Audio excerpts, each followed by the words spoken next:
যাদবপুর বিশ্ববিদ্যালয় কাণ্ডে জখম ইন্দ্রানুজ রায়ের এফআইআর দায়ের। কলকাতা হাইকোর্টের নির্দেশের পর এফআইআর নিল পুলিশ। অভিযোগ উঠেছিল ইন্দ্রানুজের এফআইআর নেয়নি পুলিশ। এফআইআর এ রাজ্যের শিক্ষামন্ত্রী ব্রাত্য বসু, ওম প্রকাশ মিশ্রের বিরুদ্ধে ব্যবস্থা নিতে আবেদন ইন্দ্রানুজের। আমাদের সঙ্গে রয়েছেন প্রতিনিধি সুস্মিত মজুমদার। সুস্মিত, অবশেষে এফআইআর নিল পুলিশ। দেখো শান্তনু, একেবারে হাইকোর্টের নির্দেশে গতকাল তীর্থঙ্কর ঘোষ তার নির্দেশে এফআইআর নেওয়ার কথা বলা হয়েছে।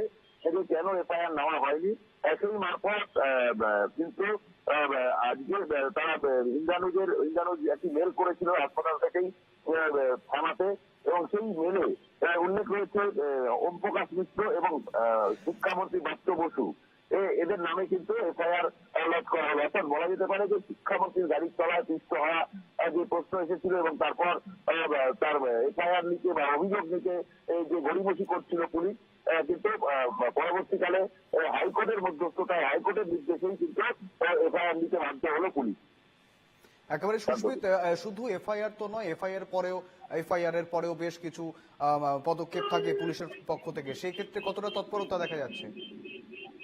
দেখো, এখনো পর্যন্ত কিন্তু সেই তৎপরতা কিছুই দেখা যায়নি, বা ব্রাত্য বসুকে ডাকা বা তাকে চিঠি করা বা তার মারফত মেল করা, এই বিষয়টা কিন্তু যেহেতু বিচারাধীন বিষয় রয়েছে, হাইকোর্টের নির্দেশে ঘটনাটি ঘটেছে, সেই কারণে তৎক্ষণাৎ ইন্দ্রানুজ তিনি মেল করেছেন এবং মেল রিসিভ করেছে পুলিশ, এবং রিসিভ করার পর সেই এফআইআর লজ হয়েছে। এটাই কিন্তু এখন সবচেয়ে বড় কথা।